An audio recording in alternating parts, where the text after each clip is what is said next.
Will removing hawkers really lead to development or will it further weaken the GDP? Today I am going to discuss on these topics. Hello, Namaskar, Salam. I am Mostafijur Rahaman, a political strategist. This video is for uh, everyone who wants to contribute to see the progress of society and see India emerge as a developed nation. And I am starting a new series on hawkers where we will discuss this issue in details and depth.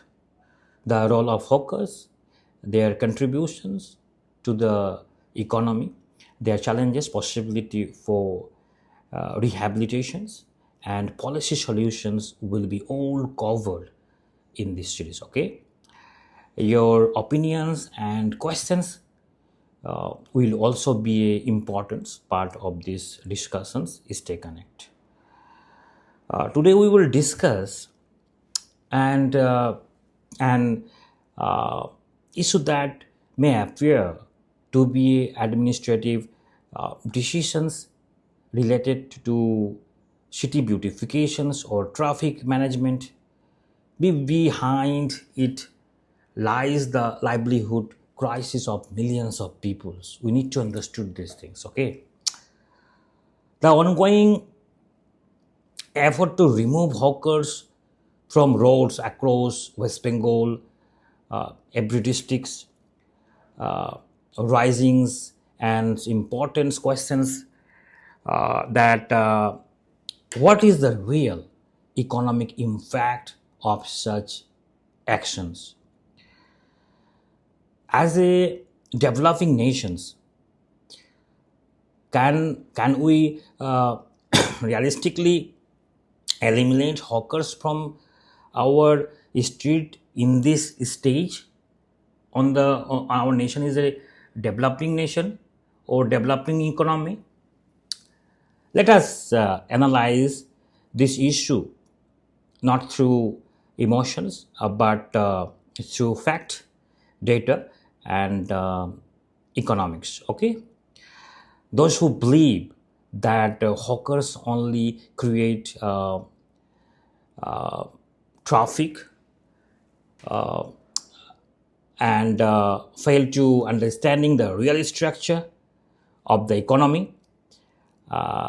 So India include West Bengal is still a developing economy, and the backbones of such economics is the informal sector.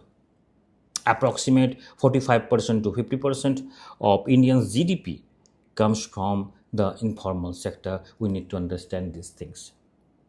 Small roadside vendors, then hawkers and micro business owners, that form a crucial part of these economic foundations. We need to understand these things. Okay, nearly 82% to 90% of Indians workforce earned a livelihood through this informal sector.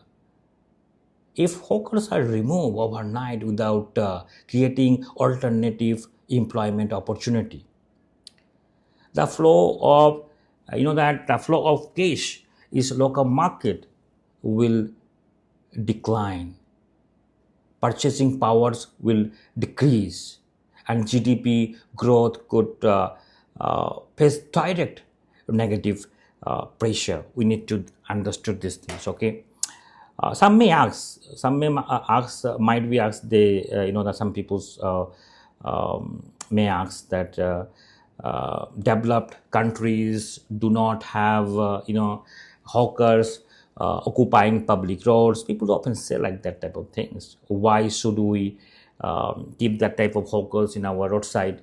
Okay, so this is where a major misconceptions exist. Okay, developed countries did not become a moderns by simply removing hawkers. They first ensured widespread education, formal employments opportunity and alternative sources of income before transforming their informal sector.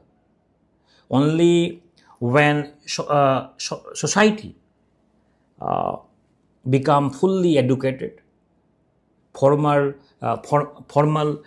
employment opportunities are available for all, everywhere, okay, every sector, and per capita GDP reached levels comparatively to developed countries.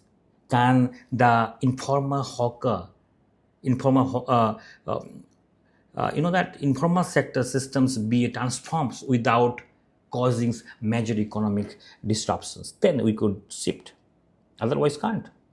Successful examples from the developed world, that Singapore hawkers models. Now I'm giving you one example from that, from Singapore.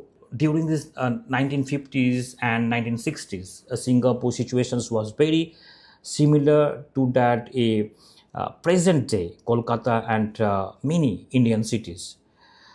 Thousands of hawkers sold food and goods on the streets, creating traffic congestions and sanitation challenges. However, the Singapore government did not simply evict them, because the 1970s and 1980s, as the country's economy grow stronger, the government systematically stabilized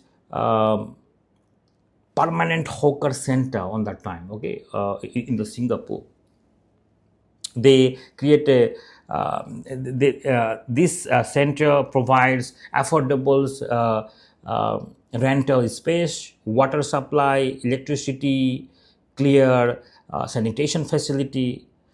Street hawkers were gradually rehabilitated into this organized space. So today, Singapore hawkers culture is one of the country's greatest culture assets and has even received recognized from the UNESCO as an important heritage traditions. Okay, keep these things in your mind. So how these hawkers become a heritage, heritage traditions, So the impact of immediate evictions on ordinary families, without adequate income levels and alternative employment opportunity, and aggressive evictions driven can create a serious social and economic consequences. Okay, the real life example. Now I give you one real life example. What would happen in any family of hawkers? Those are doing business in the roadside areas. Imagine a hawkers who earn 500 to 700 rupees per day by selling clothes or food on the sidewalk. Okay, on the sidewalks, that why they are selling on the sidewalk, because all traffic peoples are jump into that side, that business are running from the traffic areas, means like where peoples are gathering. That's the reason why people, hawkers are sitting there. Okay, that's modest, that modest income supports. If I saying that a family of 4 children and educations, medicines of elderly parents, if that individuals is removed from the street without any alternative livelihood, the entire family could fall below the poverty line almost overnight. Okay, so the children's education may stop, frustrations, social unrest, and even crime may increase on every cities and every areas. Then the impact does not stop them. So middle class consumers who rely on hawkers for affordable goods will face higher, that expenses. When hawkers lose incomes, wholesaler, supplier, transports workers, the transport workers and local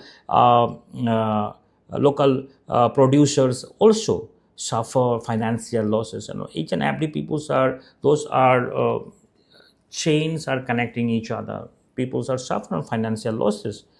So, as a political strategist, I'm not advocate administrative disorder. Instead, I support a human and practical policy mandate. So regulations, first I want to give some suggestions. Regulations, not evictions, rather than removing hawkers, completely designate hawker zones, and the street market models should be created that allow business operations without disruptions traffic. Okay, second would be licensing and identifications. Every legitimate hawker should be provide with a digital identity cards and proper license. So this would be that bringing business under the regulations, increase government revenue through fees and taxes, provide legal protections to hawker also. So these things keep in mind. Third, I want to give some suggestions to the government, that fixed operations hour on highly congested road, that hawkers could be allowed to the operate during specific time period. For example, if I say that from 4 p.m. or weekend and public holiday, this would helping balance both traffic and management and economic activity.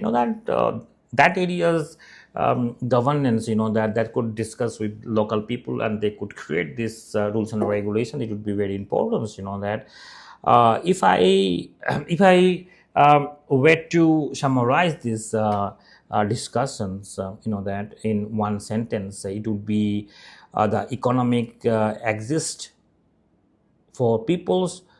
City can achieve sustainable development or lasting beauties,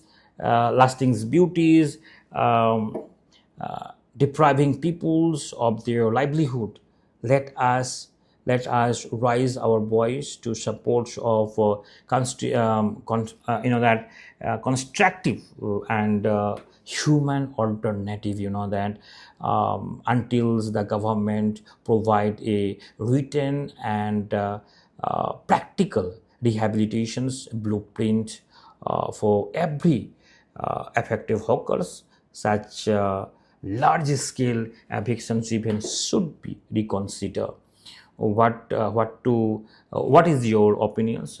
Please share your thoughts in the comment, and help spread awareness about this important economy reality. Okay, so thank you very much to listen my all these analysis. Okay, thank you very much.